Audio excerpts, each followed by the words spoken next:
पुण्यात अनिरुद्ध देशपांडे यांचा वाढदिवस सामाजिक उपक्रमांनी उत्साहात साजरा करण्यात आला. शिवाजीनगर येथील बॅडमिंटन संकुलात आयोजित रक्तदान शिबिरात 80हून अधिक जणांनी सहभाग घेतला. अमनोरा येस फाउंडेशन तर्फे 25 मार्च ते 5 एप्रिल दरम्यान विविध उपक्रम राबवण्यात आले. यामध्ये 250 महिलांची ब्रेस्ट कॅन्सर तपासणी, 530 जणांची नेत्र तपासणी, 260 जणांना चष्मे वाटप आणि 30 मोतीबिंदू शस्त्रक्रिया करण्यात आल्या. तसेच 32 विद्यार्थिनींना 10 लाखांची शिष्यवृत्ती देण्यात आली. सिटी कॉर्पोरेशन लिमिटेडचे व्यवस्थापकीय संचालक अनिरुद्ध देशपांडे आणि अमनोरा येस फाउंडेशनचे अध्यक्षही ते आहेत अनिरुद्ध देशपांडे सर. यांच्या वाढदिवसानिमित्त आपण 25 मार्च ते 5 एप्रिल अशा 10 दिवसाच्या कार्यक्रमाचं आयोजन केलेलं होतं. अमनोरामध्ये जे सिटीजन्स राहतात त्यांच्या घरी काम करणाऱ्या महिला त्यांना आपण अमनोरा अवंतिका क्लब गेल्या 10 वर्षापासून काढलेला आहे. अशा 2200 सभासदांपैकी 550 महिला अवंतिकांचं आपण त्यांच्या कुटुंबांचं त्यांचं आय चेकअप कॅम्प घेतला. त्याच्यातले जवळजवळ 250 चष्मे आपण त्यांना दिले. 30 कॅटरॅक्टचे ऑपरेशन्स आपण आता करतो आहोत. ब्रेस्ट कॅन्सर चेकअप आपण जवळजवळ 250 महिलांचं केलेलं आहे आणि स्पायरोमेट्रिक टेस्ट जवळजवळ 400 महिलांचं केलेलं आहे. परशुराम हॉस्पिटल चिपळूण इथल्या नर्सिंग कॉलेजच्या महाराष्ट्र एज्युकेशन सोसायटीच्या नर्सिंग कॉलेजच्या 35 विद्यार्थिनींना जवळजवळ 10 लाख रुपये स्कॉलरशिप मीरा देशपांडे स्कॉलरशिप म्हणून 25 मार्चला दिली. आणि ब्लड डोनेशन कॅम्प एकूण 4 आयोजित केलेले होते. साधारणपणे 365 बाटल्या गोळा करण्याचा संकल्प होता.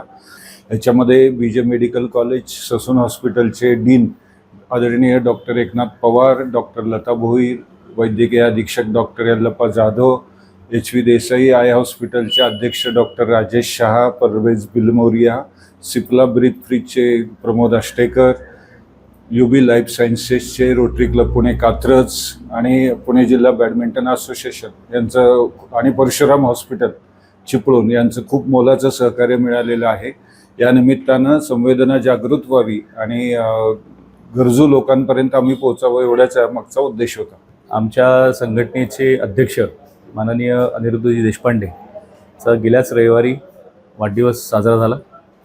गेल्या वर्षीपासून त्यांचा 65वा वाढदिवस होता गेल्या वर्षी.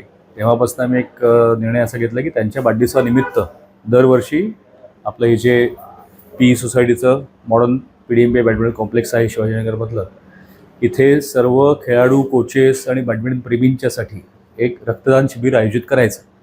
तर गेल्या वर्षी जसं आपण केलं होतं त्याला आपण 65 ब्लड बॅग्स आपण गोळा केल्या होत्या. यंदाही आपला प्रयत्न तसाच राहील. तर हे निरंतर चालू राहणार आहे.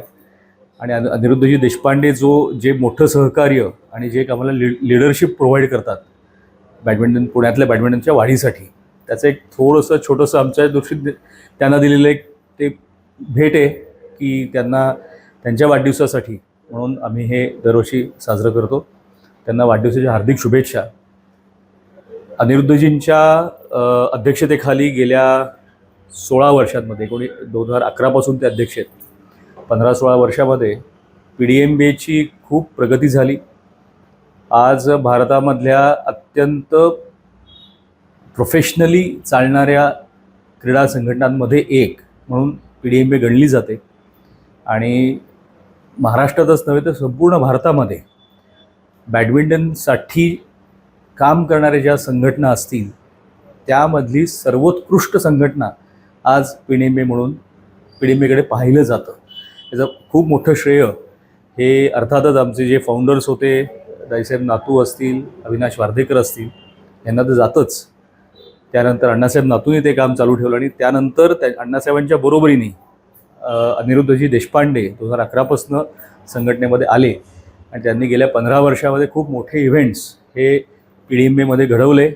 आणि त्याचंच आज ती फलश्रुती आहे की पुणे जिल्ह्यातलं बॅडमिंटन वाढतं आहे आणि खूप चांगलं कार्य हे बॅडमिंटन क्षेत्रामध्ये केलं जातं आहे या संघटनेच्या मार्फत. धन्यवाद. हां, म्हणजे हा तर खरं तर बॅडमिंटन हे पुण्याचं जन्मगाव आहे, जन्मस्थान पुणे आहे. 1870च्या सुमारास पुण्यामध्येच हा खेळ पहिल्यांदा खेळला गेला. काही इंग्रज मिलिटरी ऑफिसर्सच्या माध्यमातून तो खेळला गेला तेव्हा. पहिलं नाव याचं पुन्हा गेम असंच आहे. त्यामुळे पुन्हा गेमपासून ते बॅडमिंटन झालं आणि मग ते रुजलं. पण पुण्यामध्ये बॅडमिंटन खेळ हा खूप चांगल्या पद्धतीने कायम होता, राहील आणि वाढेल. आणि त्यासाठी संघटना कार्यरत असते. आणि आमचे संघटनेचे, ज्याला आपण कुटुंब प्रमुख म्हणू, असे अनिरुद्धजी देशपांडे, त्यांच्याच माध्यमातून आम्हाला मार्गदर्शन मिळत असतं. ते खूप चांगला सपोर्ट देत असतात. आर्थिक असेल किंवा अन्य कोणत्याही स्तरावरती आपल्याला त्यांचा काही मदत लागत असेल, ती कायम अत्यंत उत्साहाने अनिरुद्धजी आम्हाला देत असतात. त्यामुळेच खरं तर या संघटनेचं काम अत्यंत उत्तम आणि कुशलपणे चालू आहे. या सर्व उपक्रमात अनेक सामाजिक संस्था आणि वैद्यकीय तज्ज्ञांचा सहभाग होता. समाजासाठी केलेल्या या कार्यामुळे देशपांडे यांचा वाढदिवस खऱ्या अर्थाने अर्थपूर्ण ठरला.